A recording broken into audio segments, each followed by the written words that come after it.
Je transmets mes salutations fraternelles et militantes à tous les panafricanistes et à tous les résistants africains, qu'ils soient originaires de la Côte d'Ivoire, du Congo, du Sénégal ou des autres pays. Il y a 54 États aujourd'hui admis au sein de l'Union africaine. Il y a des membres associés comme Haïti, et c'est le lieu de nous féliciter de l'adhésion d'Haïti en tant que membre associé à la communauté des nations africaines, qu'est l'Union africaine. Et le moment est venu de faire une véritable introspection. Ce qui caractérise un être humain qui jouit de toutes ses facultés intellectuelles, de toutes ses facultés mentales, de toutes ses facultés morales, etc., c'est l'estime de soi. L'estime de soi entraîne la confiance en soi. Et la confiance en soi, à son tour, permet de s'affirmer. Donc rend possible l'affirmation de soi. C'est tout cela que nous avons perdu depuis la nuit des temps. C'est-à-dire depuis que l'humanité a émergé sur le continent africain. Comme chacun le sait, tous les paléontologues, tous les généticiens, tous les archéologues s'accordent aujourd'hui pour dire que l'Afrique a fait don à l'homme de l'homme lui-même. C'est le don le plus précieux qu'on puisse concevoir. Mais l'Afrique n'a pas seulement, durant les périodes les plus reculées de la préhistoire, été, pour ainsi dire, le berceau de l'homme anatomiquement moderne que nous sommes tous, quelles que soient les variétés biologiques que nous observons, suite aux adaptations justement au paléo-environnement de cette espèce humaine unique. L'Afrique est également le lieu où les civilisations les plus anciennes, les plus brillantes, les plus accomplies de l'Antiquité ont émergé. Ce fut le cas de la civilisation dite égypto-nubienne à notre époque, qui présente un cycle d'apogée de pratiquement 5 millénaires. Ne parlons pas des autres civilisations post-pharaoniques. J'évoquerai rapidement ici l'empire de Ouagadougou, donc le Ghana des chroniqueurs arabo-berbères. J'évoquerai ici l'empire Mandé, l'empire du Mali. Je parlerai ici de l'empire Songhai. Je parlerai du Kanem-Bornou, mais aussi de la civilisation d'Ile-Ife, de la civilisation Ashanti, de toutes les civilisations de l'Afrique centrale, l'ancien royaume du Congo, le royaume Luba, tous les royaumes, le royaume Teke, tous ces royaumes, et puis l'Afrique australe également, comme vous le savez, c'est-à-dire la civilisation de Zimbabwe, la civilisation Zoulou, et toutes ces civilisations. Donc pendant des millénaires, l'homme noir a apporté au reste de l'humanité, c'est-à-dire à la famille humaine tout entière, les éléments de civilisation qui ont été au fondement même de notre modernité. C'est le cas des sciences et des techniques en général, mais également de la religion, de l'architecture, et aussi du droit, etc., etc. Un homme nous a permis à l'Afrique de restaurer sa conscience historique et en même temps d'amorcer le processus de réconciliation de l'humanité avec elle-même. Cet homme, c'est l'éminent savant Cheikh Anta Diop. Le professeur Cheikh Anta Diop est assurément un des plus grands savants de tous les temps. Comme vous le savez, le professeur Diop, dès les années 1945, a amorcé son projet de réécriture de l'histoire de l'humanité du point de vue du paradigme proprement africain. Ce projet a donné naissance à des œuvres majeures, et on cite habituellement Nations, nègres et cultures, dont le titre entier est Nations, nègres et cultures, de l'antiquité nègre égyptienne au problème culturel de l'Afrique noire d'aujourd'hui. Donc ce n'est pas une vision passéiste qu'il y a dans ce livre, c'est une vision, une prospective, une anticipation sur les défis du futur. Et on sait également qu'il a rédigé Antériorité des civilisations nègres, mythes ou vérité historique, c'était en 1967, pour faire le point de toutes les critiques que son œuvre pionnière avait suscité. Et puis, il a également écrit l'unité culturelle de l'Afrique noire, qui est une partie de sa thèse secondaire, n'est-ce pas? Ainsi que l'Afrique noire précoloniale et tous les autres ouvrages que vous connaissez, dont l'ouvrage extrêmement concis, dense et très riche, que constitue, dès 1960, les fondements économiques et culturels d'un État fédéral d'Afrique noire. Dans cet ouvrage, Cheikh Anta Diop, sur la base de la conscience historique africaine restaurée, sur la base des connaissances géostratégiques de l'époque, sur la base de tout ce qui concerne l'énergie, et le défi de l'industrialisation de l'Afrique noire, etc., où le bassin du Congo joue justement un rôle central. Et Cheikh Anta Diop a élaboré une vision panafricaine, une pensée panafricaine dont l'actualité est plus que jamais, n'est-ce pas, prégnante. Et il s'agit, pour Cheikh Anta Diop, de considérer tous les faciès culturels régionaux de l'Afrique. Qu'il s'agisse de l'Afrique australe, dont le pôle fédérateur régional se trouve être l'Afrique du Sud, qu'il s'agisse de l'Afrique centrale, dont le pôle fédérateur régional se trouve être la RDC, qu'il s'agisse de l'Afrique occidentale, qui a pour pôle fédérateur régional le Nigeria, qu'il s'agisse de l'Afrique orientale, dont le pôle fédérateur régional est l'Éthiopie, qu'il s'agisse du Soudan et du reste du Maghreb, qu'on classe abusivement dans le monde dit arabe, alors que la population autochtone était manifestement africaine. Le Sahara étant lui-même un espace verdoyant jusqu'à moins 7000. La paléoclimatologie nous permet de dire que le dessèchement du Sahara est relativement tardif à l'échelle de la chronologie longue. Par conséquent, toute l'Afrique appartient aux habitants autochtones du continent africain, ceux que nous appelons les Kémites.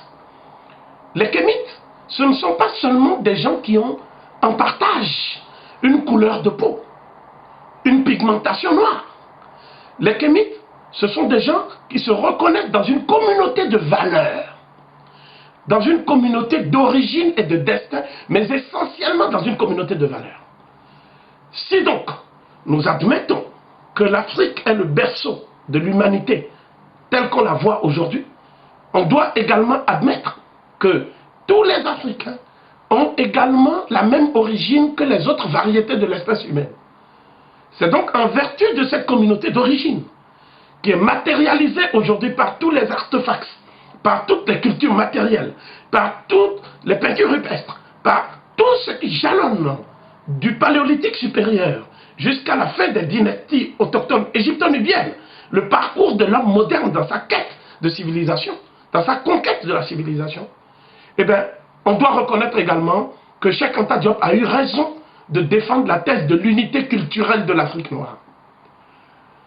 Les raisons pour lesquelles les Africains se divisent aujourd'hui sont de trois ordres. Il y a d'abord les divisions sur des bases ethniques, donc ce qu'on peut appeler le micro-tribalisme, qui est extrêmement fort et sur lequel, précisément, les puissances occidentales ont beau jeu de jouer afin d'affaiblir les Africains. Il y a aussi ce qu'on appelle le micro-nationalisme, le fait de se réclamer d'entités politiques plus ou moins consistantes, issues de ce que j'appellerais le partage colonial de sous l'égide du chancelier allemand de l'époque, Bismarck. C'était en 1884-1885.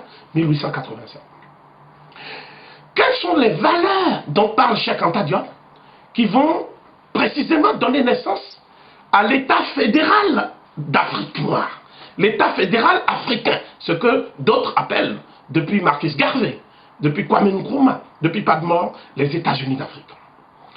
Ces valeurs sont d'abord des valeurs humanistes. C'est-à-dire que partout où l'homme existe, il faut savoir qu'il doit être guidé par la nécessité de préserver la vie.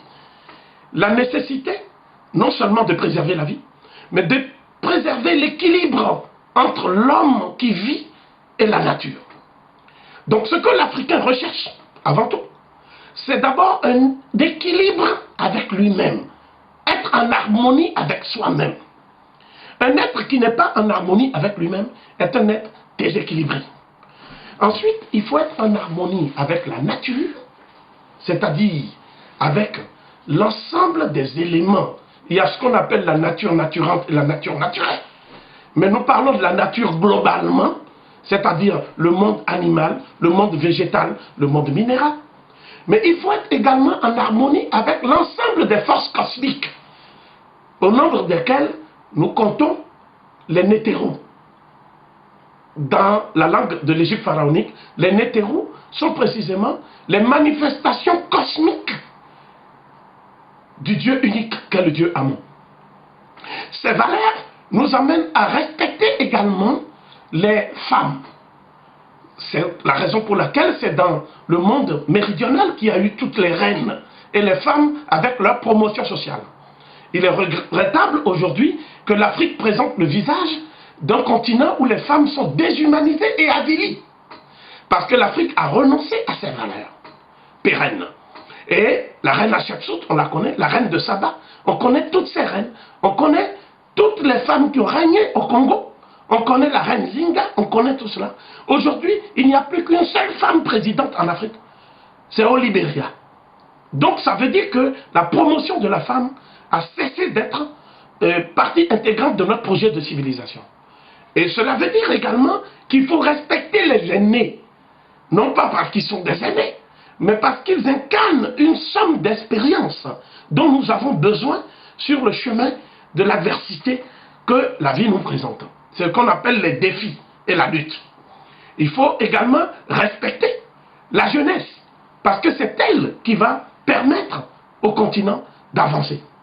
C'est la raison pour laquelle nous disons aujourd'hui que tous nos problèmes viennent de ce que nous sommes en porte-à-faux avec les valeurs que portait le continent africain.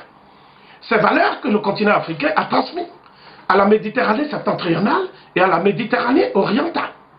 Donc, ce que je veux dire précisément, c'est que si nous voulons que l'œuvre du professeur Cheikh Anta Diop, parce que nous sommes aujourd'hui le 7 février 2012, donc il y a 26 ans, jour pour jour, le vendredi 7 février 1986, disparaissait à Dakar le professeur Cheikh Anta Diop à son domicile de Fann. Donc, si nous voulons poursuivre son œuvre, si nous voulons continuer sur le chemin qu'il a tracé en tant que suivant d'Osiris, nous sommes donc obligés aussi de tenir compte de la stratégie avec laquelle nous allons nous maintenir et nous organiser. Ceux qui ont le plus contribué justement au développement de la pensée de Cheikh Anta Diop, ce sont les Africains américains, c'est-à-dire les Africains déportés et leurs descendants, les Afro-descendants américains. Ils l'ont reçu, comme vous le savez, en 1985. Ils l'ont présenté au monde entier. Et depuis, son œuvre a une dimension planétaire incontestable. Et c'est cette culture du lobbying et de la résistance qui nous manque le plus, ici en France. La France, c'est le pays qui s'autoproclame, partout dans le concert des nations, dans tous les cénacles, la patrie des droits de l'homme et la fille aînée de l'Église. Mais si on devait faire un bilan des rapports de la France avec l'homme noir, partout où elle a eu à rencontrer l'homme noir, que ce soit dans la Caraïbe, que ce soit sur le continent originel même de l'homme noir, ou un peu partout, on peut dire que c'est un déni de justice, un déni d'humanité. Et c'est la raison pour laquelle, en France, il y a des paradoxes. il y a d'abord le paradoxe d'un pays qui se veut assimilationniste, contrairement, par exemple, à la Grande-Bretagne, qui n'en est pas moins une puissance coloniale, n'est-ce pas? Donc, la France veut l'assimilation, c'est-à-dire veut faire des Noirs qu'elle a colonisés, après les avoir rendus esclaves, n'est-ce pas? Elle veut en faire des citoyens français. Mais en même temps, il y a une négrophobie institutionnalisée qui empêche ces citoyens de donner leur pleine mesure. C'est la raison pour laquelle il n'y a qu'un seul député en France métropolitaine pour représenter tous les Noirs. C'est la raison pour laquelle il n'y a pas de maire ici. Le premier maire, c'était effectivement Raphaël Élysée, un Antillais, il y a très longtemps. C'était juste au moment de la guerre, n'est-ce pas, en France. Mais depuis, il n'y a même pas eu de maire. Bien sûr, il y a des maires dans des petites régions périphériques comme Saint-Kouli, notamment Kofi Nyanam. Mais on n'a pas de représentativité. C'est la raison pour laquelle il faut saluer. Parce que toutes les organisations qui ont existé auparavant, depuis la Ligue de la défense de la race nègre, de Tiemoko Garan Kouyaté, Lamine Senghor, et Tovalu Kenon, depuis ce mouvement-là, jusqu'à la péripétie récente du camp, qui appartient désormais au passé, n'est-ce pas? Il n'y a pas eu de culture du lobbying. Tout le monde a peur du mot lobby. Mais en fait, le lobby, c'est quoi? Je le définis brièvement. C'est un espace communautaire d'entraide, de solidarité et de partage pour se prendre en charge. Au lieu de mendier et de déléguer son propre droit à l'existence, son droit à connaître son histoire, son droit à produire ses richesses, etc., il vaut mieux se prendre en charge. Donc toutes les sociétés modernes ont fonctionné sur la base du lobbying.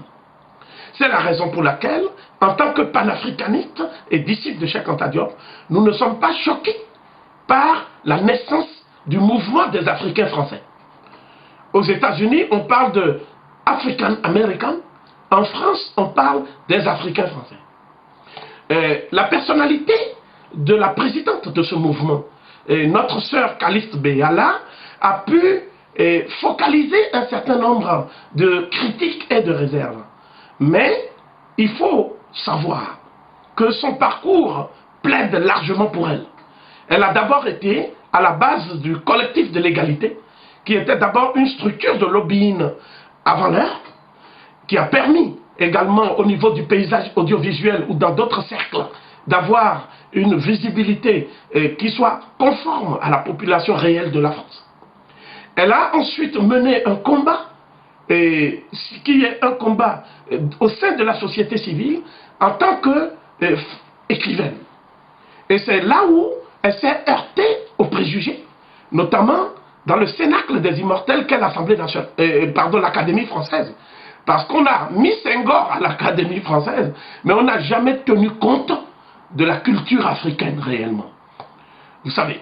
Et c'est la raison pour laquelle un grand poète comme Aimé Césaire, on le range dans les littératures francophones de la Caraïbe, pas dans les littératures françaises. Il faut bien le savoir. Hein? Victor Hugo est dans la littérature française, mais pas Aimé Césaire. Alors qu'on prétend que Aimé Césaire est citoyen français. Voilà encore cette duplicité que nous avions eu à souligner dans le passé. Donc Calixte Beyala a mené un combat frontal avec les éminents représentants de l'Académie française, notamment le secrétaire perpétuel Maurice Druon, dans des échanges épistolaires qui font date. Mais aujourd'hui, le MAF, ce qui nous intéresse, c'est le projet dont il est porteur. Nous partons du principe qu'il y a au moins 10 millions de Noirs en France. On dit que les statistiques ethniques sont interdites en France, mais le fichage ethnique, lui, ne l'est pas. C'est ainsi que les institutions de la justice, de la police, etc. ont quantifié le nombre de personnes d'origine africaine en France. Et nous savons qu'il y a au moins 10 millions. Donc la variable du nombre est un facteur essentiel dans les luttes stratégiques. C'est la raison pour laquelle, bien que nous soyons 10 millions, nous ne pesons pas autant que des communautés qui n'ont que 2 millions de personnes, ou 1 500 000.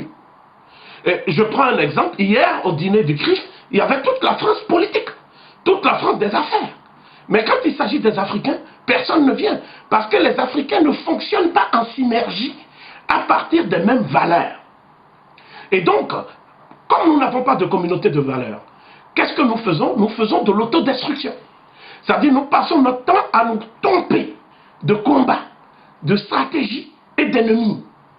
C'est la raison pour laquelle certains pensent aujourd'hui que le projet du MAF est un projet qui n'est pas intéressant pour eux.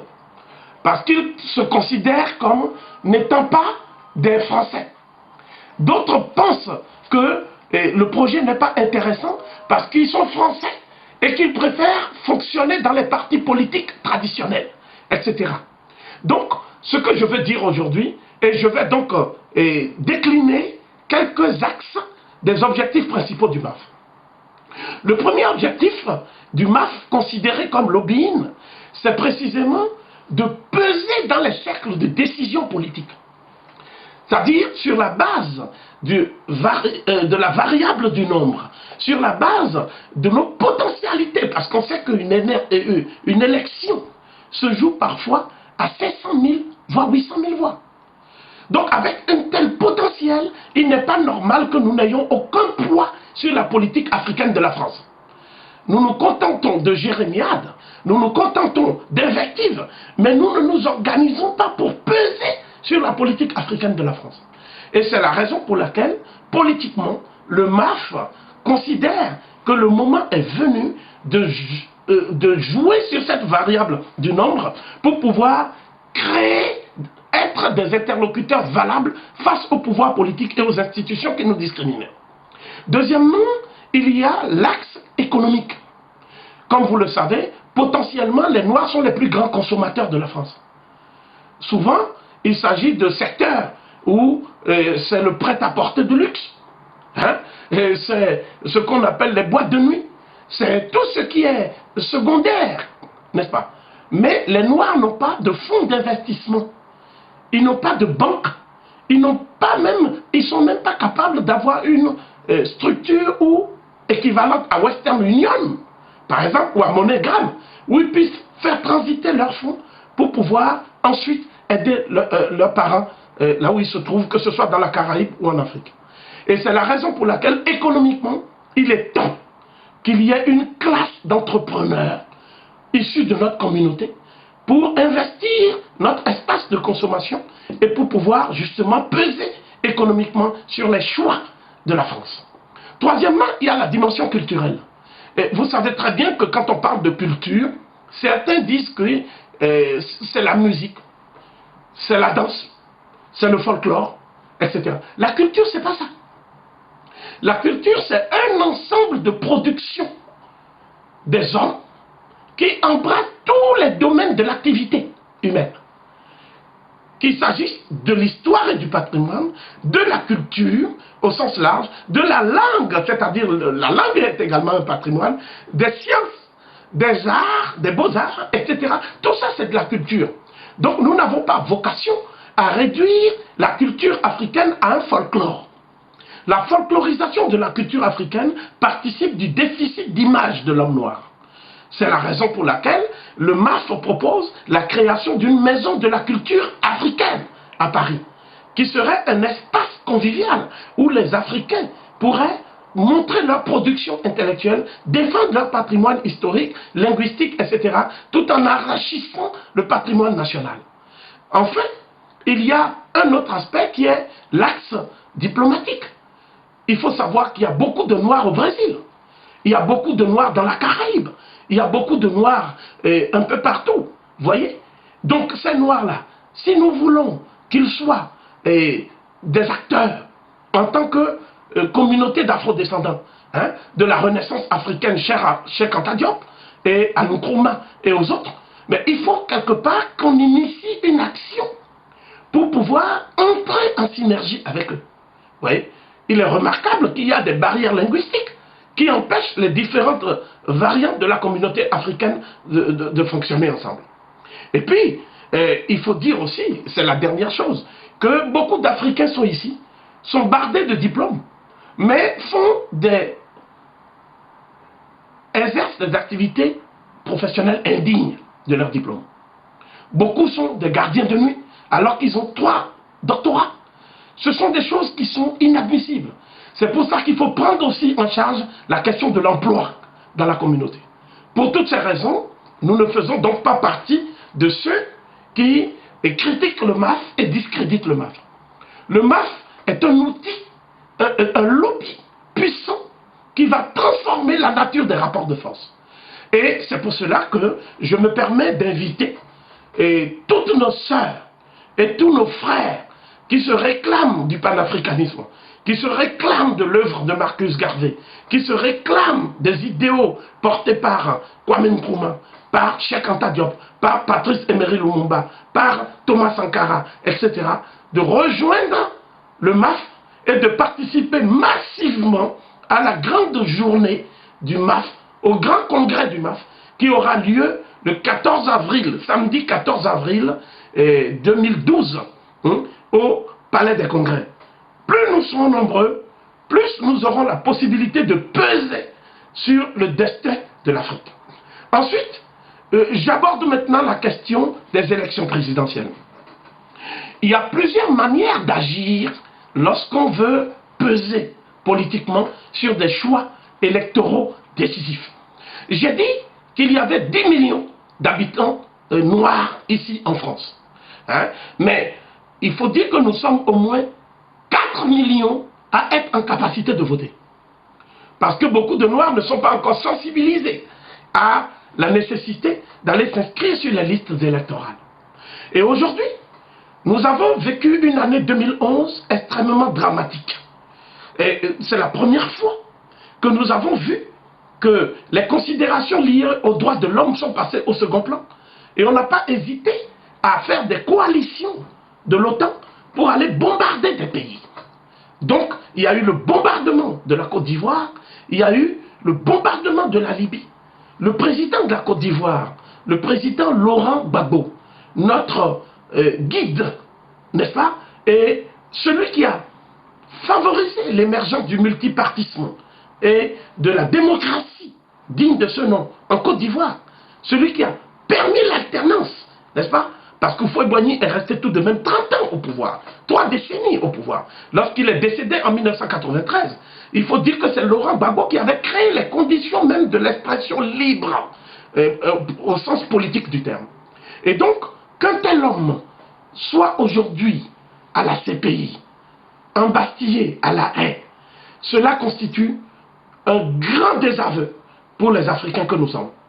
Que le colonel Kadhafi, qui a été à la base, quelle que soit l'appréciation qu'on peut avoir par ailleurs sur certaines de ses actions, qui a été à la base de la création de l'Union africaine, qui a initié tant de projets technologiques innovants, qui a donné des moyens financiers à tant de groupes africains discriminés, que cet homme ait reçu une balle dans la tête et soit mort dans ces conditions, sans que quelque part la communauté africaine ne se soit spontanément soulevée, voilà qui en dit long sur notre démission. Mais il n'y a pas que la Libye et la Côte d'Ivoire. Il y a les 8 millions de morts qu'il y a eu en République démocratique du Congo.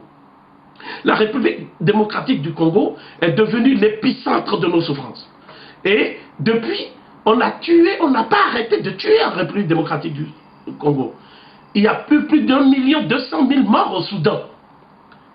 Et nous avons la mémoire courte. Souvenons-nous du Rwanda.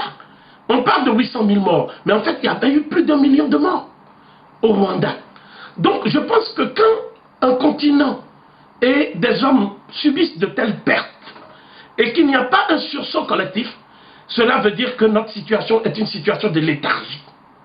On ne peut donc que féliciter les organisations de la résistance. Que ces organisations soient congolaises, ivoiriennes, etc. Mais nous nous empressons de dire que souvent, l'absence de vision politique, l'absence de stratégie politique, et pourquoi ne pas le dire, l'absence de culture politique, nous amène à faire des choix suicidaires. C'est ainsi que depuis plus d'une semaine, nous apprenons que certains prétendent que la communauté congolaise, la communauté ivoirienne s'apprête à soutenir Mme Marine Le Pen. il faut savoir que les critères d'un choix, outre le fait que le vote est un acte individuel que chacun pose en fonction de ses intimes convictions, et la question du soutien à un candidat et à une candidate doit être déterminée par 3 critères. Le premier critère, c'est est-ce que ce candidat est en phase avec les valeurs que nous défendons? Le deuxième critère, est-ce que ce candidat a un programme dans lequel il prend en compte nos revendications, qu'il s'agisse de nos revendications catégorielles ou des revendications globales de la communauté? Le troisième critère, c'est est-ce que ce candidat en question tient compte de ce que nous représentons en tant que citoyens en France? S'agissant des valeurs, moi je pense que ceux qui ont soutenu le colonialisme, ceux qui ont dit que la fameuse loi qui veut que le colonialisme ait été positif, on a dit que ce sont les députés de droite, mais il ne vous a pas échappé que l'extrême droite, à l'époque, a soutenu également la fameuse loi de la colonisation positive. Quelle est la position de l'extrême droite sur la traite des Noirs? La position de l'extrême droite sur la traite des Noirs, c'est que peut-être que ce n'est pas un détail, comme l'avait dit Jean-Marie Le Pen, mais c'est une péripétie de l'histoire. C'est la position de l'extrême droite. Il n'est que de lire les documents. Donc ça veut dire que ceux-là même qui contredisent nos valeurs ne peuvent pas nous avoir comme compagnons pour les renforcer politiquement. Maintenant, j'en viens au programme. Je donne quelques éléments du programme parce qu'apparemment, je constate que ceux qui font du zèle sur Facebook en disant que la communauté congolaise soutient Marine Le Pen n'ont manifestement pas pris la précaution élémentaire de consulter le programme. Que dit le programme de Marine Le Pen? Le programme de Marine Le Pen dit qu'elle va mettre un terme au scandale que constitue la binationalité. Donc ceux qui sont ivoiriens et français, elle va les mettre devant un choix qu'elle va soumettre aux législateurs en leur demandant de renoncer unilatéralement à leur nationalité ivoirienne pour pouvoir être français. Dans le cas contraire, elle va les démettre de leur nationalité française. C'est ça qui figure noir sur blanc sur le programme. Deuxièmement, qu'est-ce que nous constatons? Dans le volet sur les relations avec l'Afrique et la coopération internationale, nous constatons que le Front National n'entend pas bouleverser l'état des équilibres et des rapports de la France et de l'Afrique. Donc c'est extrêmement cocasse de lire dans des vidéos des individus qui ne représentent qu'eux-mêmes, mais qui prétendent qu'ils représentent la communauté congolaise, dire que le vote pour Marine Le Pen est le seul antidote contre la France-Afrique. Marine Le Pen maintient tous les rouages essentiels de la France-Afrique. Je vais plus loin, elle dit même qu'il faut maintenir la présence des troupes là-bas. Il faut lire les choses. Il faut maintenir les équilibres entre nos partenaires africains et nous. Ça veut dire c'est le statu quo. Marine Le Pen fait une déclaration absolument sidérante, mais là c'est une déclaration qui ne figure pas dans son programme. Elle dit qu'elle voudrait remettre en cause le franc CFA. Mais qu'est-ce qu'elle dit dans le même temps? Elle dit que dans le même temps, elle veut que la France sorte de l'euro et revienne au franc français. Comment donc concilier les deux déclarations? Puisqu'on sait très bien que c'est le franc CFA qui soutient le trésor français. Donc si vous revenez sur le franc, il n'est que de poser la question aux spécialistes que sont Yves Ekwe Amaïzo ou Nicolas Arbou. Hein? Donc un franc, la restauration de la zone franc, c'est-à-dire d'une souveraineté monétaire française, ne peut pas se faire sans le CFA. Donc il s'agit de déclarations démagogiques et à l'emporte-pièce. Qu'est-ce qu'elle dit Marine Le Pen également? Elle dit qu'elle veut que toute l'immigration en provenance du Sud, et notamment du Sud du Sahara, à l'exclusion de l'Europe, parce que l'immigration venant de l'Europe est saine, elle est bonne, elle est acceptable, mais l'immigration venant du Sud du Sahara doit être stoppée et ramenée à 100 000 personnes par an. Comment pouvez-vous concevoir qu'avec les flux migratoires que créent justement les rapports qu'elle veut maintenir entre la France et l'Afrique coloniaux, qu'elle veut maintenir entre la France et l'Afrique, c'est-à-dire le maintien des bases, le maintien de tous les accords de coopération des années 60. Comment veut-elle en même temps empêcher les exilés économiques qui fuient la situation créées par suite du maintien de ces rapports, comment elle veut les empêcher de venir en France? C'est la raison pour laquelle ce sont des gens qui nous disent restez en Afrique, mais en même temps, ils prennent toutes nos richesses, ils pressurent et ils prennent tout ce qu'ils ont à prendre. Et en même temps, ils nous font des sourires pour nous dire qu'ils nous aiment. Donc, cette hypocrisie, il faut que ça cesse. En même temps, qu'est-ce qu'elle dit? Elle dit même les enfants d'immigrés ne seront plus scolarisés. Vous vous rendez compte? Si les enfants d'immigrés ne sont plus scolarisés, ça veut dire qu'un des droits régaliens de l'État français, qui est le droit à l'étude et à l'instruction, est nié pour les enfants de Noirs africains. C'est dans le programme noir sur blanc. Elle dit qu'elle va empêcher également les sans-papiers de bénéficier de soins. J'attire votre attention sur le fait que les soi-disant sans-papiers, ce sont des gens qui souvent payent les impôts. Certains sont en France depuis 12 ans. On refuse de régulariser leur situation administrative. Il suffirait simplement d'un décret préfectoral pour qu'ils accèdent à la carte de séjour. Mais par contre, on les harcèle pour percevoir les impôts. Ces gens-là payent les impôts. Ils contribuent à la richesse de la France. Mais qu'est-ce que Marine Le Pen dit? Elle dit non seulement elle ne veut pas que ces gens-là soient régularisés, mais elle veut les mettre au même niveau que des clandestins.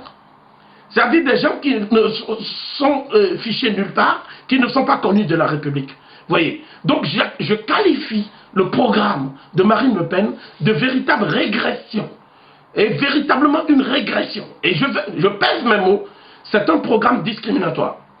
C'est la raison pour laquelle, en tant que panafricaniste, je ne saurais cautionner un tel programme et a fortiori appeler à voter pour une personne qui nie même le droit des miens à pouvoir se regrouper. Elle interdit tous les regroupements familiaux quand il s'agit des gens venus de l'Afrique.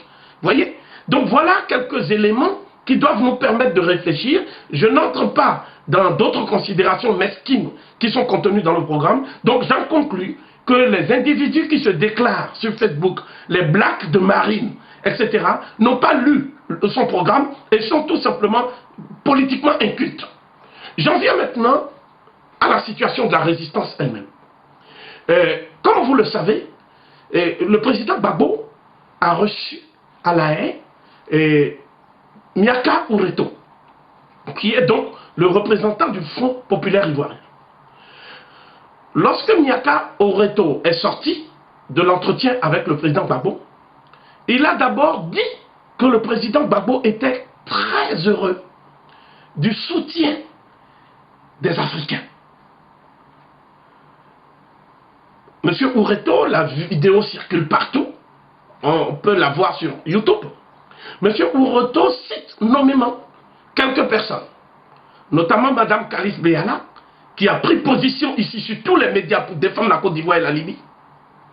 Ensuite, Charles Onana, dont l'ouvrage Le coup d'État a permis justement à l'opinion politique française et internationale de consulter véritablement le dossier par-delà la désinformation ambiante.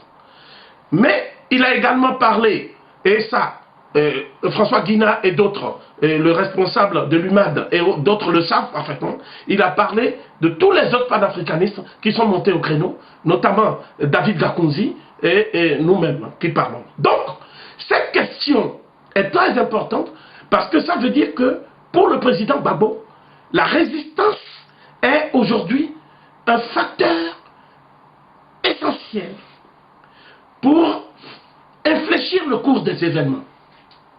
C'est quoi le cours des événements? C'est le spectre de la recolonisation de l'Afrique. Au cours de son dernier séjour en France, le préfet Ouattara a signé un certain nombre d'accords, qui sont des accords qui renforcent encore les accords de défense signés Nagueba-Oufoué, en pérennisant la présence de troupes étrangères sur le sol ivoirien. Mais un des aspects que les gens n'ont pas souligné, c'est qu'il a bradé les sociétés d'État de la Côte d'Ivoire. Il a littéralement mis le cacao sous curatelle du MEDEF. D'accord? Face donc à cette situation, nous pensons que la question la plus importante aujourd'hui, c'est la question de la cohésion et de la solidarité de la résistance. Et donc c'est sur ça que je vais finir, en disant que le cri panafricain est né précisément en réaction à ce déni du droit international qu'est le principe de la souveraineté universelle des États et aussi du droit des peuples à disposer d'eux-mêmes. C'est en vertu de ces deux principes, le principe de la souveraineté universelle des États reconnu par l'ONU et le principe du droit des peuples à disposer d'eux-mêmes, que cette résistance s'est faite. Et donc, la résistance dont on parle, il faut qu'elle soit structurée. En d'autres termes, il faut déjà que les contre-SMS, les invectives, les querelles de leadership, toutes les autres formes de mesquinerie auxquelles nous sommes accoutumés, n'est-ce pas, cessent. Cela veut dire qu'il faut une charte de non-agression entre résistants. Il faut un pacte de solidarité. Et ce pacte de solidarité ne doit pas concerner seulement les leaders ou les leaders d'opinion, les leaders des différentes organisations de la résistance. Ça doit concerner aussi leur base. Il faut mettre un terme à l'autodestruction. Parce qu'une des stratégies les plus efficientes de ceux qui veulent nous affaiblir, c'est l'art de pouvoir organiser notre désorganisation. Ce sont des gens qui sont passés maîtres dans l'art d'empêcher les Africains de s'organiser. Et ils ont plus d'une ficelle. Ils ont plus d'une corde à leur arc. Donc il faudrait que nous soyons vigilants. Parce que quand on voit qu'aujourd'hui, sur des questions, et comme les questions simplement d'ethnie, certains slogans tendent à stigmatiser des groupes entiers. Quand on dit le Mossi Draman, est-ce que le fait d'être Mossi, maintenant, ça veut dire être un traître? Quand on dit Burkinabé, est-ce que ça doit être un traître? Mais est-ce que Thomas Sankara n'était pas Burkinabé? De la même façon, quand on dit les Tutsis, là, tout le monde croit que les Tutsis sont nos ennemis. Ce que nous voulons, c'est la création des États-Unis d'Afrique. Pour créer les États-Unis d'Afrique, ce qui est l'objectif final, n'est-ce pas? Pour créer les États-Unis d'Afrique, il faut que toutes les ethnies africaines vivent en symbiose et en harmonie. Il faut donc en finir avec les discours de stigmatisation sur des bases confessionnelles ou ethniques. Il faut également reconnaître que nos frères de confession musulmane, de confession chrétienne, etc., ne sont pas a priori nos ennemis. Ce n'est pas parce que nous réclamons, et c'est de notoriété publique en ce qui nous concerne, de la religion ancestrale des Noirs d'Afrique, qu'est la religion d'Osiris, que nous devons dénier aux autres le droit d'avoir leur confession. Par contre, il faut établir avec eux un dialogue interconfessionnel fécond, constructif. Il faut discuter avec eux pour qu'ils ne renient pas leur héritage spirituel ancestral. C'est ça le travail de pédagogie que nous devons faire et que Cheikh Anta Diop nous a demandé de faire. Donc, en résumé, nous devons soutenir tous les mouvements de résistance, mais les mouvements de résistance ne doivent pas avoir pour porte-étendard le soutien à des forces politiques ennemies de l'Afrique qui ne sont pas d'accord avec nos valeurs. C'est donc sans réserve que nous condamnons ceux qui font de la manipulation politique parce qu'ils ont fait des choix individuels. Ils écrivent partout que la communauté congolaise ou la communauté ivoirienne appelle à soutenir Marine Le Pen. J'appelle ça de la machination et de la manipulation politique. Il faut qu'on en finisse avec la machination et la manipulation politique. Que chacun assume ses choix individuels, mais de grâce, il faut laisser les Africains étudier les programmes des uns et des autres et se déterminer objectivement en fonction de leurs propres intérêts. Je voudrais dire, enfin, combien cette solidarité entre Africains, incarnée par le cri panafricain, combien l'émergence du MAF, combien le leadership de Res Kazadi, le leadership d'Abel Naki, le leadership de Zab Krasso, le leadership de Mme Christine Zekou, le leadership de Mireille Saki, j'espère n'oublier personne. J'ai parlé de M. Guina tout à l'heure, mais je dois parler également de tous les autres frères et sœurs qui se sont battus, Willy Blah et autres, qui se sont battus et qui continuent à se battre je leur demande, et c'est mon appel, de converger ensemble. Je parle également de mon ami Kirman Yaouré. Je leur demande de se mettre ensemble pour pouvoir bâtir, comme naguère ici, le Conseil national de la résistance, un véritable programme commun. Et il faut adhérer à une charte des valeurs, un pacte de non-agression. Il faut créer les conditions maintenant d'un véritable dialogue entre tous les résistants pour que le président Gbagbo soit libéré. Parce que cette année 2012, il faut que le président Gbagbo soit libéré et que la Côte d'Ivoire recouvre tous les attributs de sa souveraineté. Et c'est pour cela que nous nous battons. Mais cela ne concerne pas seulement la Côte d'Ivoire, la RDC également, où il y a une situation de non-droit. Tous les pays africains où l'homme noir est aujourd'hui opprimé, mais cela concerne également nos frères de la Guadeloupe. Je pense au LKP et à son leader, Elie Domota. Cela concerne tous nos frères du Brésil, tous nos frères d'Haïti, que je salue. Hein, les dignes successeurs de Anténor Firmin, de Benito Sylvain, de Toussaint Louverture, de Jean-Jacques Dessalines, etc. Et je voudrais, pour finir, citer le professeur Cheikh Anta Diop, puisque nous célébrons le 26e anniversaire de sa disparition. Dans son ouvrage intitulé « Antériorité des civilisations nègres, mythe ou vérité historique », le professeur Cheikh Anta Diop disait ceci, et je vais donc conclure sur cette citation qui est pour moi aussi un appel à l'engagement. Il disait, je cite, « Aujourd'hui encore, de tous les peuples de la terre, le nègre d'Afrique noire seul peut démontrer de façon exhaustive l'identité d'essence de sa culture avec celle de l'Égypte pharaonique, à telle enseigne que les deux cultures peuvent servir de système de référence réciproque. Il est le seul à pouvoir se reconnaître encore de façon indubitable dans l'univers culturel égyptien. Ici, sans chez lui, il n'y a point dépaysé comme le serait tout autre homme, qu'il soit indo-européen ou sénite.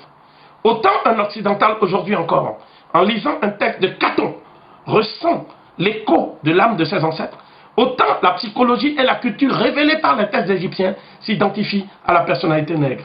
Et les études africaines ne sortiront du cercle vicieux où elles se meuvent pour retrouver tout leur sens et toute leur fécondité qu'en s'orientant vers la vallée du Nil. Réciproquement, l'égyptologie ne sortira de sa sclérose séculaire, de l'hermétisme des textes, que du jour où elle aura le courage de faire exploser la vanne qui l'isole doctrinalement de la source vivifiante que constitue pour elle le monde nègre. Je salue tout le monde, je dis Hotep, je dis Mbote, je dis Akou, je dis tout, je dis dans toutes les langues.